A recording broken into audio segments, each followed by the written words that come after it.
everybody, it's Romania Black, and we're on episode 23 of Trigun, and we only have 4 episodes left of the main series, and then the movie, and then we start Trigun Stampede, and with 4 episodes left, I feel like we have a lot of ground to cover, because we not only have to deal with the falling out of Wolfwood being like, I'm done, I can't do this. I don't know if Wolfwood is going to stick around, or if Wolfwood's gonna leave and just let Vash go and be like, I need to go sort out my own things. And then when he goes and sorts out his own things, that's when he runs into the guy with the bowler that we saw at the end of the last episode. I don't know if that's all gonna get tied together or what. But we have to deal with Wolfwood's falling out and him and Vash needing to talk. We have to deal with that.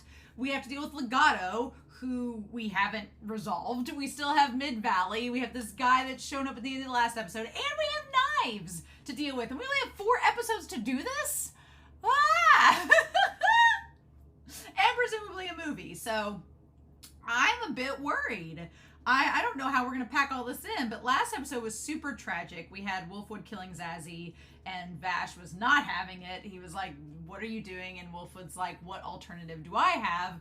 And we all know the answer to that question. It's a hypothetical question, but Vash is just left struggling, wondering what he should have done. How will things change on this barren planet where things just aren't looking good? And the answer is that we have to go face Knives. So I'm just so fascinated by what the outcome is going to be. I don't believe that Vash, a part of me is like, I don't think Vash will kill Knives. I don't think that will be the case. I think he'll try to reason with him. I don't think Vash will be capable of killing Knives. If anything, I think Knives will end up tragically killing himself. I think Knives will be the one to like end up killing himself, and that'll be it. Or Wolfwood's gonna like sacrifice himself to kill Knives and then be like, Vash, I had to do this. And then it's like, what?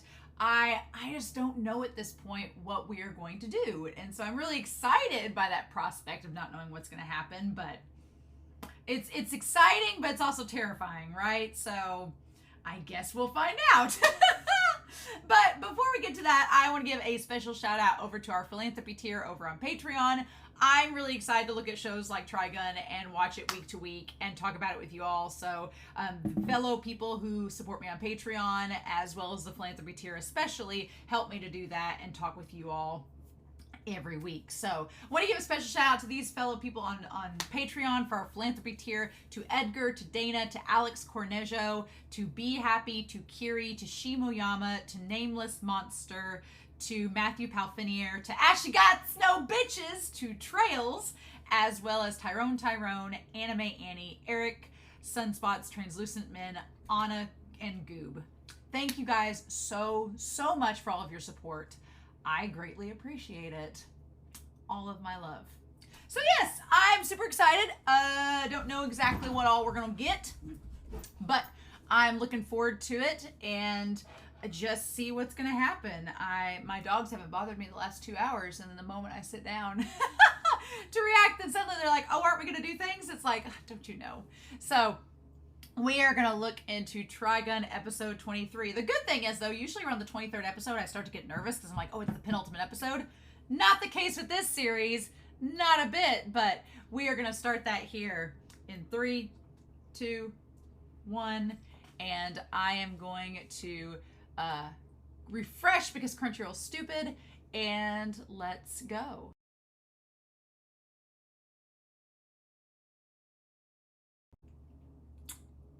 Huh.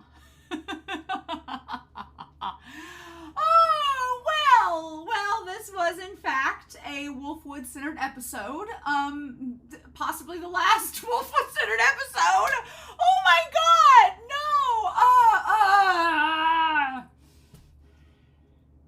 I don't usually cry reading anime or manga. I don't usually cry, and I've been proud of my title as a stone cold winch. I know some people, there's been some reactors I've seen on the internet that they cry at the littlest thing. They're just like, oh my god, like this all happened, and I was like, oh, it's not that bad. But I think the only thing keeping me from crying at Wolfwood's death the only things keeping me from crying are, one, my stark denial that it's happened. I'm in the denial stage. Where I'm like, no, he's not dead. No. He's gonna be fine next episode. No. And I was thinking that up until we saw the crossling against the wall and Millie sobbing hysterically. And then I was like, well, maybe he's dead. But I'm like, but he didn't want to die. Son of a bitch, no. And then, so I'm in the denial phase. That's where I'm at. And the other thing is, it dawned on me as he was sitting in the church holding the cross up, I was like, the one I told you all at the very beginning of this series, the only thing I knew about Trigun was I remember picking up the manga volume that I had in that library, opening it up, and there was a guy with a cross going into a church. And I remember being like, oh, this seems like a really cool manga.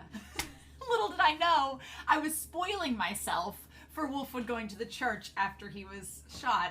Now, obviously, I don't remember what volume of Trigun that was, so when I get to the manga, I'll have no clue when it was, and plus I'll be reading the deluxe editions, so I won't know anyway. But I kind of spoiled myself years ago on this episode, but didn't even realize it, and so I was just sitting there in bewilderment, being like, I can't believe this is it. And I love Wolfwood's character so much. I love his character so much. And I'm probably going to get sad talking about it with you all, because it's usually what happens. It all just has to sink in and just whittle its way into my little heart and like bury itself like a little seed, and it slowly seeps out and makes me very depressed.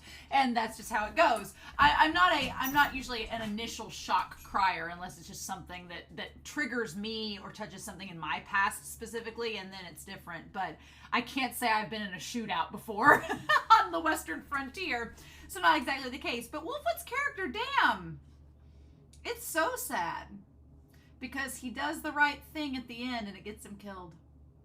And the thing about it is that it's not like Dragon Ball Z. I kept thinking of Dragon Ball Z the whole time there was that standoff between Chapel, who we find out is the Gung Ho gang member. Chapel, again, this entire episode feels, and I think one of the things that will make it sadder is when I see it through the manga. It feels, again, this feels like an episode that the manga will expand upon in a lot more detail. And then I probably will get sad. Then I probably will get emotional, because it'll take longer to set up and longer to sink in. But this just felt like it was just happening all at once. And we'll talk about it. That's why I brought Whiteboard Kun out.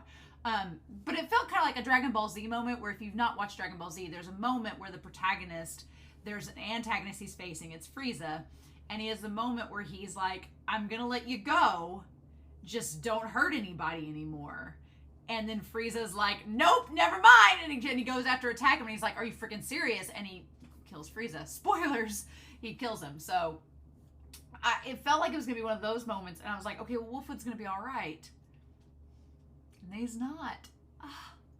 And this episode, there were so many good one-liners. There were so many good one-liners in this episode. I was so amazed. The writing of this episode was so damn good.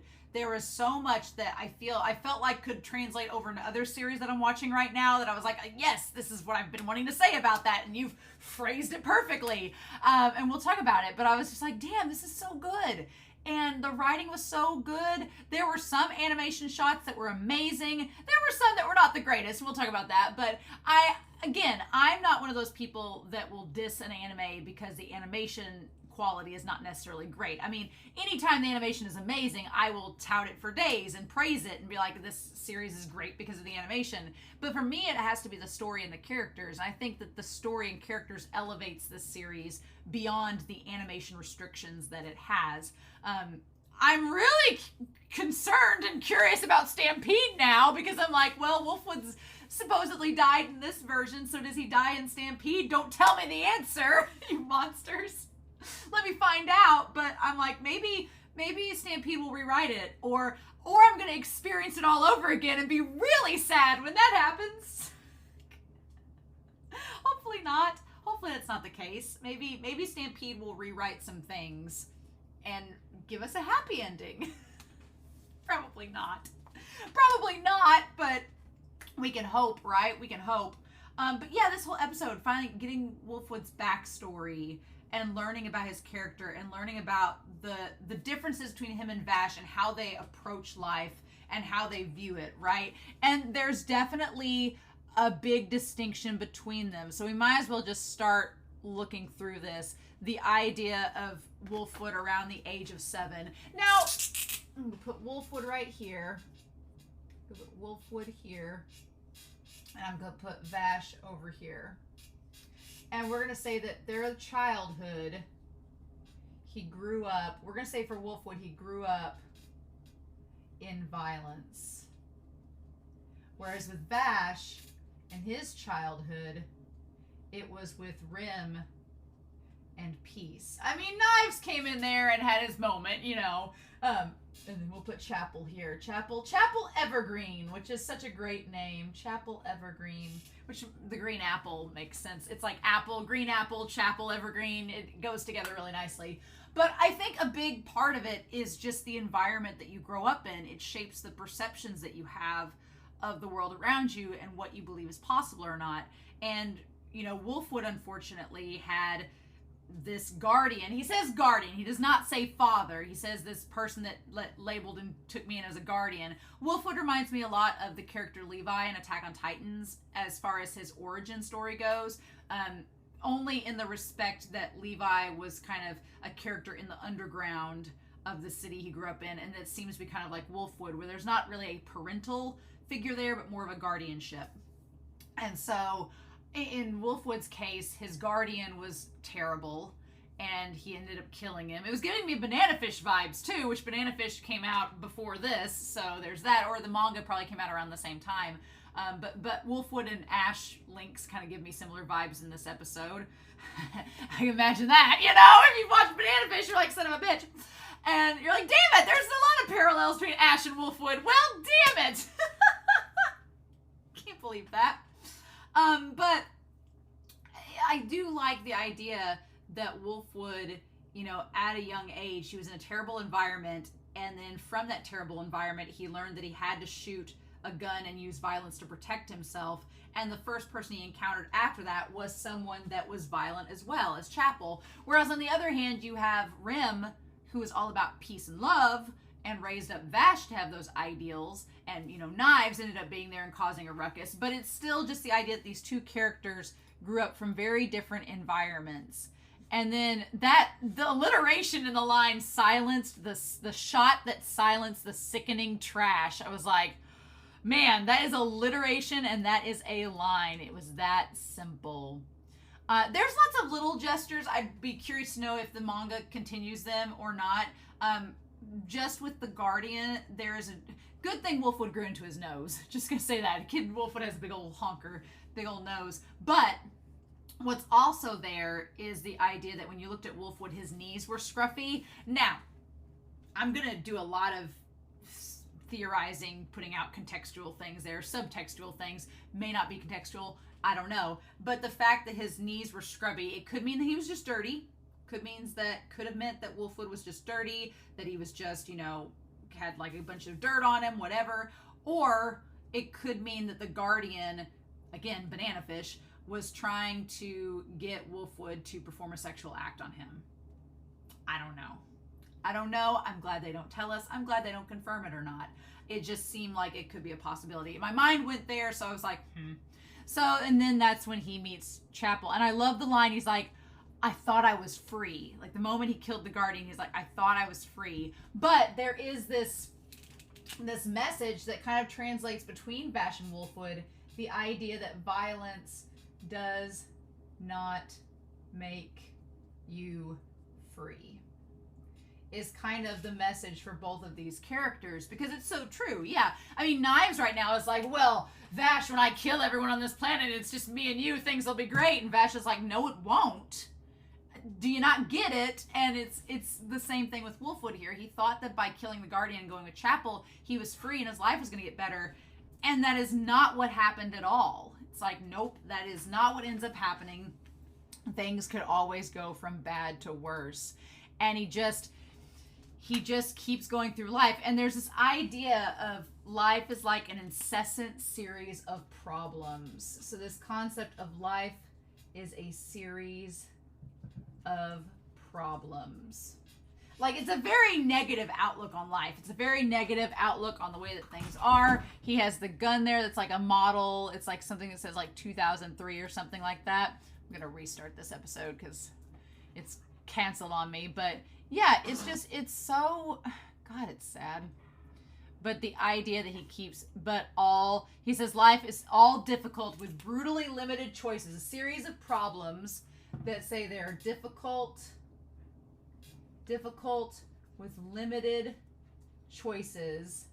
And we see him try to get the apple from Chapel, and it doesn't work. And a time limit. And you don't have time to think. You have to act in a second. And honestly, what I was thinking of throughout this entire spiel that he's saying there is I was thinking of Attack on Titan, because a big message in it is some of the characters in that series, they don't feel like they have time to make decisions. They feel like they have to have a split-second action. If you hesitate, you die. Seconds cost lives, essentially. And that message is pretty clear in that series, and it seemed to be here with Wolfwood, that he doesn't feel like he has any time to waste. You make the best choice in a split second. We're not like God. Our powers are limited. So you see Chapel teaching Wolfwood, and I like the perspective of, you see it through the bullet holes. You see Wolfwood's, like, you see his life flash between the bullet holes, which is emblematic of when he gets shot later on. It's like, but the idea that we are not God, and our powers are limited. And what else does he say there? Our powers are limited, but we sometimes have to play the devil. So you have to play the devil. So what's interesting about that whole line is this concept of, we are not like God. We will never be like these angelic creatures, but we may have to play the devil. Like, humanity can be the devil, but it can't be a God. And it's like, that's such a great line. God, like, the opening first 3 minutes of this episode were just amazing. And then we find out that he did the orphanage. They started the orphanage to help others and to keep kids from going through the same life that he had gone through, giving them a place to stay, which I'm watching another series right now, Monster, that kind of ties into similar aspects of it, right? And then the idea that it gave him purpose, that it gave his life purpose and meaning. So we have the idea that he did money, to get money, he would do odd jobs, which was basically like that of a mercenary. He basically hired as a hitman. He'd go and fight people who were, for money, and that would help him save the kids. And that's just kind of the life that he got accustomed to. And then eventually he was offered money to go and find Vash. Now, what's interesting about this is he gets tasked with going and finding Vash, but not killing him. No, he's hired to protect him, to guide him to knives. But then along the way, he realized that he wanted to save Vash. That's the thing. He started out this journey. He was hired to go find Vash, which makes sense now. He was hired to protect him, keep him from getting killed, and guide him to where Knives is. And then along the way, Wolfwood got to know Vash and was like, I kind of like you, and you think differently, and you're making me change the way that I perceive things. And along the way, Wolfwood kind of was like, I don't really want to take you to Knives anymore. And then now the big question is, was he hired to get Knives? Was he hired to get Vash for Knives before the moon shooting incident or after it? I'm assuming we might find out. Maybe we will find out in the manga if we don't find out in the anime, because it could be that during that period that Vash went missing, he was hired to go find him and take him to Knives during that time frame, and that's why he was led over to him again. But they just ended up not going straight to Knives, and that's why Chapel and them. It's one of those scenarios. Either one of two things happened. Either he was hired to get Vash. I want to say he was hired to get Vash from the very start when we first met him, right? That's when he was hired to go get Vash, and then along the way throughout the series, it went from him protecting Vash and guiding Vash to take him to Knives to Wolfwood realizing that he likes Vash and he doesn't want to take him to Knives. And then Chapel and the others are like, hey, your subordinate is not doing his job. Go hunt him down and make him go do it.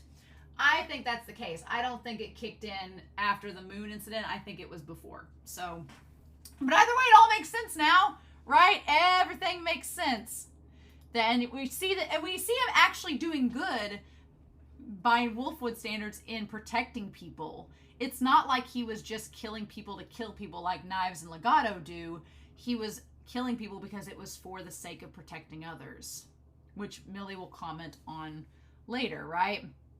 And then the idea of the episode being called Paradise. God, it's just, And that shot where he's just like the sunset and the ash off the cigarette. Whenever we saw that, I was starting 5 minutes into the episode, I was like, we're getting these like sunset shots of Wolfwood, and I was like starting to get a little nervous. It was like inkling in the back of my head. I'm like, okay, well, that's usually a bad sign, but it's fine. But it's fine. We'll be good. We've had sunset shots with Vash. It's been okay. We'll make it out of here. But that was like the first time I went, I don't know how to feel about this, but it's so good.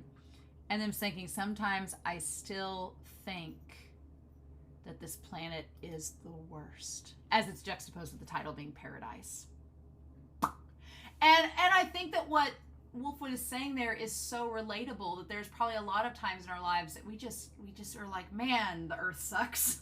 Man, the world sucks. Everybody's just being the worst. But then you think of Vash, who, acknowledges that people have faults, but he still tries to see the best in people and foster the sense of paradise, even though he knows things are bad. And you're like, it's just like Vash's enthusiasm and positivity is infectious. It's just Wolfwood is so jaded by the world he's grown up in. The world he's grown up in has been horrible, and there's been violence everywhere and murder. He just can't see that it's worth saving. And Vash is the one to teach him that in the end. And it causes him to make a decision that does end up getting him killed, but it was the right decision. It's like, right? It's a horrible planet. But Vash has given it all for it. So we go back to Knives, right? The knives on the tombstone. We're back at the place where they told him to go. And he ends up shooting the eye he shoots the dot to the eye on the stone. And he thinks back to Brad dying. He thinks back to Wolfwood confronting him, everything. And poor Meryl. Meryl's just like, what do I say to him? What do you say, right? Meryl's like, I don't have any right to say anything to him. She's just trying to be there for him, but she doesn't know how to respond to it. And then he's like, what do you find so amusing about this, Knives? Yeah, that's the thing that sucks about it is, Vash is like, he's like, why do you do this? What's the point? What do you get out of this? And some people just want to watch the world burn. And then we have Wolfwood trying to fix the motorcycle. I really love, God, we'll talk about him and Millie and all of this. We'll talk about him and Millie. He's like, don't look at me like that. And then when Chapel shows up, the one thing I love is that he freaks out. He realizes his gun's over there, but he also realizes that there's not enough time for him to go over and get his gun. It's a really effective moment of him in spatial awareness going, I don't have time to go get my gun. He will shoot me if I can't outdraw him in this moment. So I'm kind of at his mercy for whatever he's going to say. It's really effective. It's really well done. The one thing that's not effective is him going after the apple. The animation on that is really freaking weird. And I think I don't know why, it just happens. And then Chapel says, you still need work. The fact that Chapel's taller than him, every moment hesitated is the moment gone of life. I taught you that. I really am excited to get to the manga and see this expanded on more, because I'm sure that it will be. Why are you here? Have you lost weight, Nicholas? He's like, I'm dealing with a big troublemaker in this. He's like, go ahead and kill him. And he's like, no, Knives told me to bring him. So we go back to that. The idea that Knives told him he wanted him brought to him. He's like, I'm not killing him because at first it was Knives' orders, and now it's because he likes Vash. And then the guy's like, the order has been retracted, and the money you'll be paid as promised. And I can guarantee the lives of the kids in December upon the name of Chapel, the evergreen of the gung-ho guns. And he tries to frame it as like that Wolfwood's going to become a gung-ho gun. He's like, as of now, you are a gung-ho gun as well. Like that's something supposed to be like, oh, you're a gung-ho gun now. But Wolfwood's like probably sick at his stomach at the idea that he's associated with these monsters, as he would deem them, right? I will say this for Chapel. Chapel, I was expecting Chapel to be a lot more sinister than he ended up being, because he promises the kids are going to be okay, you're going to get paid and all this. It seems like Chapel, I feel like Chapel takes on the mentorship rather seriously. He wasn't just playing around with Wolfwood, but Chapel is so disillusioned to the system as well that Chapel's just all in on the mercenary business, and he just expected Wolfwood to become as well. And technically, the funny thing is, Wolfwood wanted to save Vash. Vash ends up saving Wolfwood in the end. It saves his soul. He doesn't save his life, but he saves his soul at the end of it. And that's just, oh, it's so harrowing. Right, but anyway, so then we have this one guy, Kane. I freaking loved Kane's design. Kane's design with the mask with the sniper shot and like the skull mask and all of this, and he can camouflage himself. That was freaking cool. Now, I'm sure somebody's going to comment that that gun wasn't camouflaged, right? But it kind of was interesting. The sniper rifle looked kind of like a little irrigation unit, sort of, that you would see in like a farm or in a field. So I'm wondering if that was just part of it. And to be honest, if you just see a piece of metal lying around with the little tongs and stuff like legs, you probably didn't think it was a sniper rifle, or you probably weren't, you know, it's easier to detect a full-fledged giant body in the sand than a piece of metal. So I'll give it a pass. I'm like, the fact he camouflaged himself and it's just like a piece of metal in the desert, fair.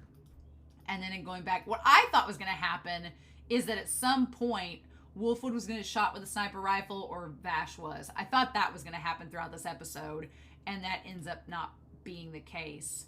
I also love the sunset sepia tones when Wolfwood and Vash do finally see each other at about the halfway point of the episode, and he just keeps walking, because the way that Vash looks like everything's his fault, and Wolfwood's like, I just can't do it. He's like, I can't take him out. Because that was his goal. He was assigned to take Vash out and kill him, and he just can't do it. And he's just sitting there like, how many cigarettes was there? 5, 10, 15. There's like 23 cigarettes that he's been smoking. I'm like, dude, that's like, I don't know how many packs, but you should cut back. I'm like, oof. And he's just sitting there like, just smoking all these cigarettes, being like, what about his expression? He's acting like he killed the kid when he's not. And that's when Millie shows up.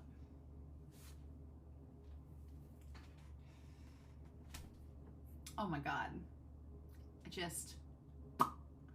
Millie is amazing in this episode.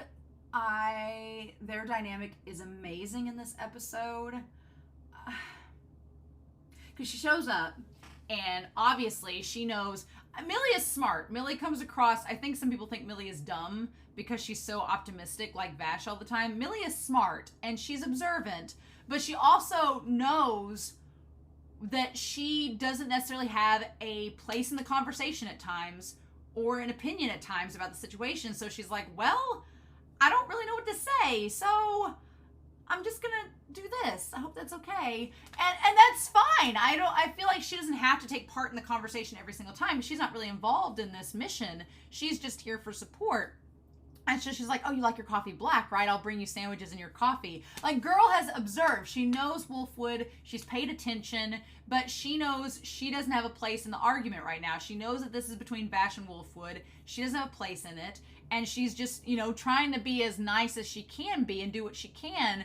And Wolfwood kind of calls her out on it. He's like, why don't you say something? Because he's like, Wolfwood believes that he's ran her away from him. He believes he's ran her off, that she has nothing to do with him anymore. And he's like, aren't you like ashamed of me? Aren't you mad at me? Like, how do you feel about all this? And she's like, well, I don't know. What do you want me to say? She's like, I don't know what to say. She's like, what you said was right. And what Vash said was right. She's like, I believe in both of you. So I don't really have a place in this conversation to pick a side.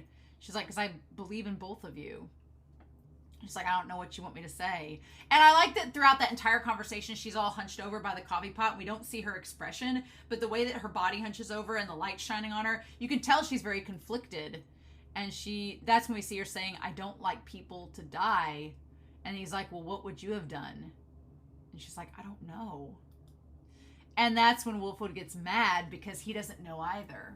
Right? She's like, I don't want people to die, but I don't know what the answer is. She's like, I'm not a saint. I don't have the answers you want. And that's when Wolfwood yells and is like, I don't know either. And he realizes he's yelling at her, and he just stops himself, and he's like, damn it, we're both in the same place, right? And he's like, I don't understand Vash. How can he say things in this day and age on this planet? How can he take it so seriously? And she gives him the coffee, and she's like, because that's just how he is. He's always done that. She's like, he didn't just choose to do this in this city. She's like, he's been like this all along. And you're just now seeing it, but me and Meryl have seen it like all the time. She's like, that's just how he is. And we kind of go through her, her flashback of seeing Vash say everything, and Wolfwood being like, I've lived in a different life than he has. Yeah, that's the problem, is that him and Vash have lived a very different life, and it shaped them in different ways, and Wolfwood's having a hard time accepting that Vash can have such different opinions and different values as him. And he's like, I've been ordered to protect him, ordered to guide him, but those things don't matter anymore. And I just love that he's telling Millie this. He's like, I've been ordered to watch over this guy and bring him to a certain point, and I've gotten to know him and understand his values, or try to, and I've been so conflicted by him, and it's changed me, and now it's like that doesn't matter anymore, and I have to kill him? He's like, that seems like such a waste. He's like, he hates it, right? The idea of it. And he's like, I honestly wanted to save him.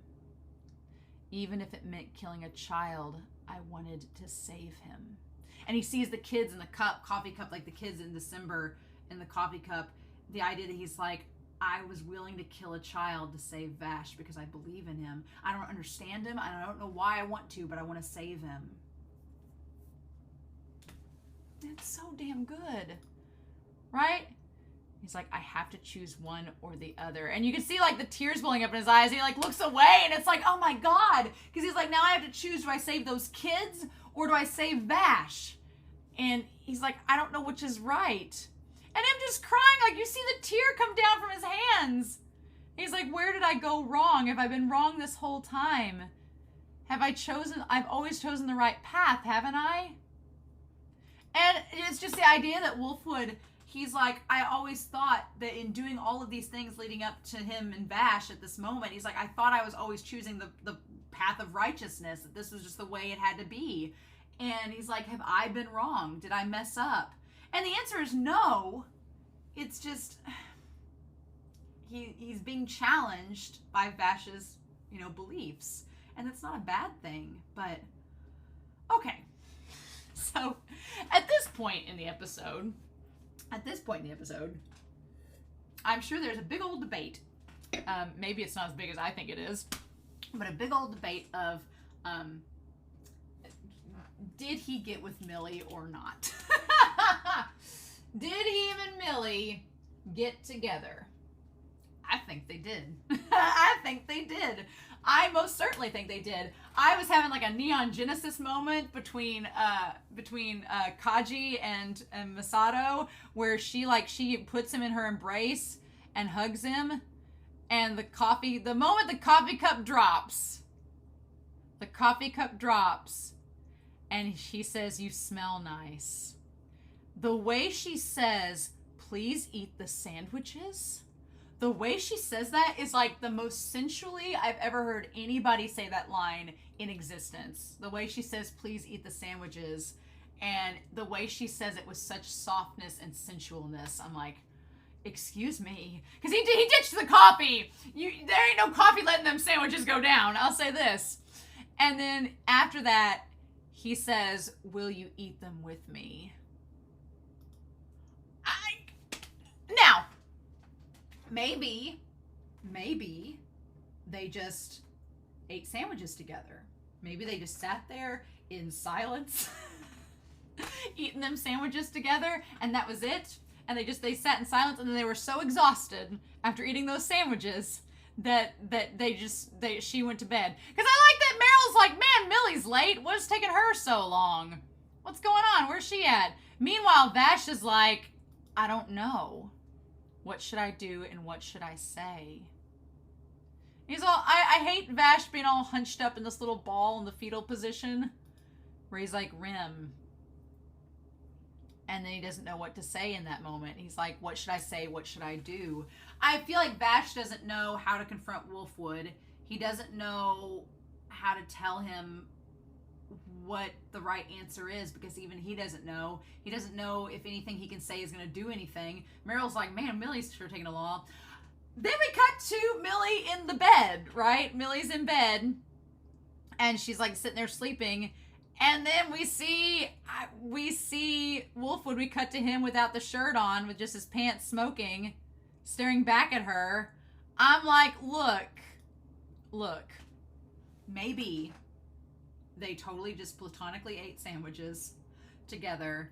Nothing happened of consequence. And then she just happened to have her pajamas. And she just happened to change into her pajamas in the room with him. And just was like, hey, I'm going to sleep on this bed. Is that cool? And he's like, sure, let me ditch my shirt. And then he just let her go to sleep and then smoked a cigarette. Maybe that's all that happened. You know what? Maybe that's all that happened. Or they finished their sandwiches and then they had a round and then she got to go to sleep and then he stayed up wondering what to do now. Also, and this is one of the tropes that I've never understood in anime or fiction in general. I don't know what, but it's death sex. Why is this a thing? Why is this a thing in stories? It happens all the time in anime. I'm like, if a character has sex in an anime, it's like a death wish. It's like if you got it on with any character, the next day you are done. You are out. You are written off. I'm like, why? Why is this a thing, show? I'm like, I don't understand. I think your character should be able to have sex and live. Why? I've never understood that trope. It drives me insane. I'm like, I think, like, let these characters have a sexual relation and live to see the next day, please. Because I think him and Millie did, if they didn't have sex, I think him and Millie at least made out. They at least hooked up, if anything. I think him and Millie at least hooked up. Good for them. Good for Millie for getting with a man like Wolfwood. Good for her. Good for him getting with a woman like Millie. I'm like, good for them. Glad they hooked up.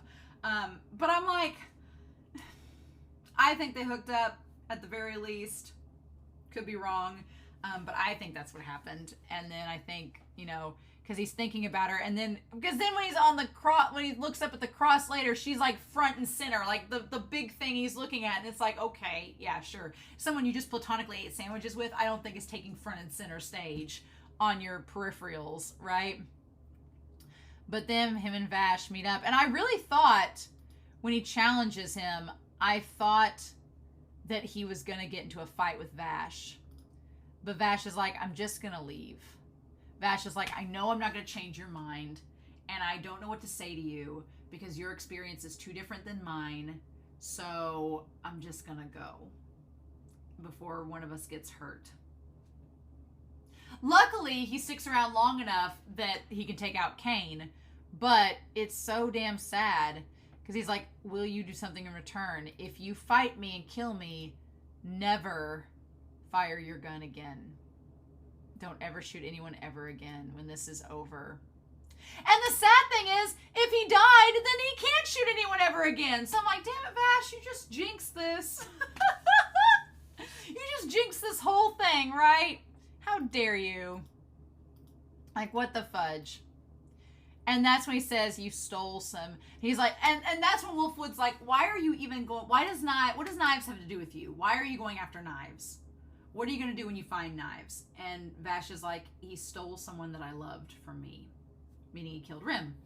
And he's like, well, is this revenge then?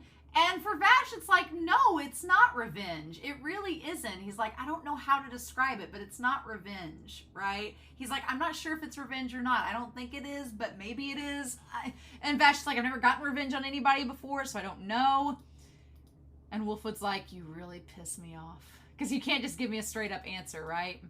And that's when he stops Kane. I was like, honestly, Kane, if you just let them go a little bit longer, they might have done something. But no. He's on the outskirts of town. And Wolfwood asks what Vash's actual name is. He's like, the Stampede is a nickname. What is your real name? And Vash is like, I'm not telling you. I'm going to carry it to the grave. You don't need to know it. I'm like, ah. And I love that. It almost seemed like for a moment, it's a red herring, but for a moment it seems like Vash not telling Wolfwood his name gives us, the audience, this sense of security, being like, okay, well, he didn't tell him his name, so that means he'll be okay, and he'll have to come back so he can find it out, right? Right? It's not what ends up happening. And he's like, the die has been cast, I have to get down to business, and that's facing Chapel. I love that Chapel's cross, like, comes apart and makes two separate, like, Tommy guns. Meanwhile, Mr. Wolfwood and Millie on the bed, and she's like, I'm staying here, ma'am. I'm staying here until he comes back. I feel so bad for Millie. Like, damn it, I feel so bad for Millie. I'm like, come on, girl. Come on, girl. I'm like, damn it. It makes me so sad because she loved him. They were such a good couple. I'm just so pissed. I'm in like denial and anger mode. And then they end up having their battle, and Vash ends up shooting the gun. I do like, we get Vash with the suit, like the red coat was used as a distraction, and we look over and we see Vash, and he has like, we see what he looks like without the coat on. He has the fake gun and everything, but then he has like the brown leather chaps. They're chaps that go up to like this like armor that he has on. Like, this is a really good look for Vash. I'm like, where's this been the whole time? Is that's what's been under this coat? Can we see a full shot of that? Can we see that, please? I want to see more of that. I'm hoping it's in the manga because I really like this look that he has. I want to see more of it, please. Like, it looks so good. And then the cane guy, he just ends up shooting himself because he thinks that Vash is gonna attack him. And the sad thing is Vash wasn't, right? But Kane is sending a message to Vash that if you don't kill me, someone else is going to. They're gonna finish the job, so I'm gonna kill myself instead. Also, I'm looking at the trigger on Wolfwood's, like, the cross gun. The trigger is a damn skull. Like, there's two eye holes, the nose hole, and the mouth hole where the hand goes. Where you hold the trigger is shaped like a skull. What? What? It's just, damn it. I hate it. And so then Chapel believes that everything is wasted. Like, the 10 years that I wasted on you are wasted. So I'm like, is Wolfwood only like 18? Surely not. No. I think that Wolfwood was only under Chapel's tutelage for 10 years. And then he went off and did his own thing. I think that's the case. He says, no, I'm using what you taught me in my fashion. He's like, I'm using everything that you taught me for my own means. I'm not going to take over your title. May you go with God's protection. He just takes the apple and goes. He's like, this is all I can do. And I'm like, damn it, Chapel, if you just let him go. If you just let Wolfwood go. Like, Wolfwood's like, I've taken everything you've taught me. I've taken everything Vash has taught me, and I've made it my own. And I'm just going to go my way, and it's okay, right? And if you just let him go, it would have been fine. But that's not what happens. And the thing about it is that it's almost like Chapel shoots at Wolfwood not of his own volition, right? It's almost like something makes Chapel shoot him, which if it turns out that Legato forced Chapel to shoot Wolfwood, I will be so mad. Because that's what it seems like, right? It seems like Legato it seems like Chapel did not want to shoot Wolfwood, and he's sweating and everything, and he doesn't know what to do, and his hand raises to shoot at Wolfwood.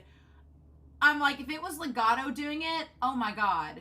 But it could have also been that Chapel just didn't know what else to do. Chapel was so embedded in the violence of the system, he didn't know how to walk away from it, like Wolfwood had learned from Vash. And so all he could do to respond was to enact more violence. And it's kind of a commentary on just how the cycle works. You get caught up in the cycle of violence, and then you can't get out of it. You can't get out of it. And Wolfwood just got lucky enough to meet Vash, and it allowed him to. And then poor Vash, he makes like the little memorial of Cain on there. And then Wolfwood walks up to Vash. He's like, what's wrong? And Vash is like, I failed to save another life. And he's like, well, every mortal man is bound to make a few mistakes. Just be more careful next time. And the moment he shows up and he's got like all the different wounds on him, I'm like, wait a minute. No. And Vash is like, it's not something I can accept that easily. Then let it get to you. And he smiles. That's also the mortal way of life. And Vash is like, mortal? Because I don't think Vash is used to thinking of being mortal, right? And he's like, knives is in Dimitri. It's like, okay. And then Vash is like, how did you know this? And that's when he like narrows his eyes, like, how long have you known about knives? But Wolfwood's already left. And then he sees the blood. And so then he goes into the church. Don't mind me barging in. And this is the moment. I've never made a confession despite my profession. The scene is so beautiful, and I can't wait to see it in the manga, but I'm like, son of a bitch, show. How dare you? I blamed it on the times, saying I did it to protect the children. So Wolfwood has his confession where he's like, all this time I've been enacting violence. I did it under the assumption I took lives thinking there was no other way and saying it was for the children. My sins are too heavy to ever atone. And I'm like, but that's not true. It's never too late to atone. I'm like, damn it, Wolfwood. Damn it, no. And he falls to his knees with the cross gun. And he's like, still. I feel really happy with myself today. Like, for the first time, he made a decision and he chose not to kill. And it made him feel good. Feeling like he'd done something different for himself. It can be done once you stop to think about it. There are plenty ways to save everyone. That's the thing. He's like, if you think there are plenty of ways to save everyone. If you stop to think. And that's the one thing. When he was a kid with Chapel's like, there is no time to think. Just act with violence. Don't worry about it. Just get the people out of the way and you'll be safe. But here he's like, no, if you stop and you think, there are ways to save others. There's plenty of ways. It doesn't just have to be this one way. Why didn't I see that? And the reason he didn't see that was because nobody like Vash was showing him. Everyone was just telling him this other way that wasn't necessarily true, right? And then he pulls out the cigarette. Oh, it tastes good. And then he sees Millie, again, when he says, I'm sorry, honey, I'm like, he said it tastes good, and the first thing he thinks of is Millie, and I'm like, oh, did it taste good? What else tasted good? I'm just saying they had sex. I'm just saying they did. You'll never convince me otherwise. He says, I'm sorry, honey. If I'm reincarnated, then I'd like to live somewhere where life is easier. Somewhere with nothing but peaceful days. Somewhere with no stealing or killing. Oh, and that face that he makes, the smile that he has, it's basically the paradise that Vash wants, right? Eden. And then he's like, and in Eden, he's like, I would be with all of them. I'll live with him and the girls. And then he's like, I don't want to die. And that's the part that got me. The part that got me was like, it wasn't the fact of him going through like him being reincarnated and his sins and everything. But when at the very end, he doesn't want to die anymore. He wants to be with them. And it's like, and you're like, no. The moment he said he didn't want to die anymore, I'm like, well then fine, you'll be fine. He's like, I don't want to die. I have so much to do. I want to stay. And he sees her at the top of the cross. I'm like, stop it. Was I wrong? Does this mean I was wrong? And him crying and then looking up. I can't stand it. Ugh.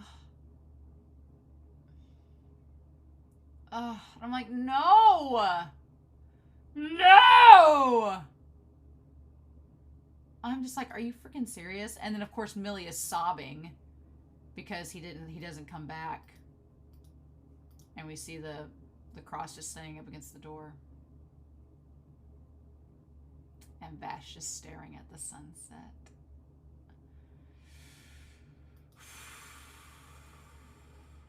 And that's the end of the episode.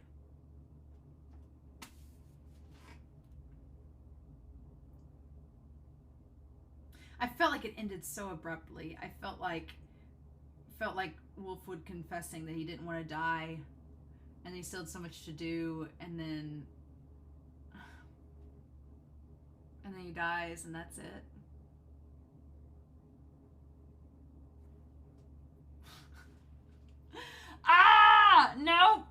Nope, not having it, y'all. No way, nope. I'm in that denial and anger phase for sure. We still have 3 episodes left. How dare you? That's the other thing that comes out of left field too, is we have 3 episodes left. So you're like, oh, they're not gonna kill Wolfwood when we have 3 episodes left. No, they do.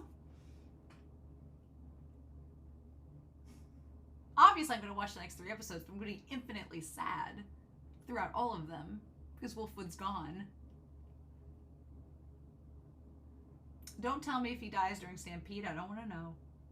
But I'm like, son of a bitch. Freaking sad. Freaking sad. I'm usually a heartless wench, but this episode, it made me so angry. It's so well done, and it's so good, but it makes me so angry.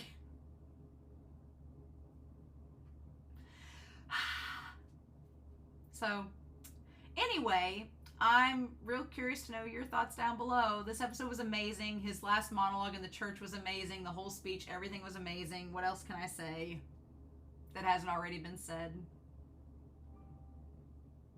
I feel so bad for Millie. And Vash. Because, of course, Vash, like, internalizes it all and we don't see his reaction. So, there's that. In any case, I hope you all have a wonderful week.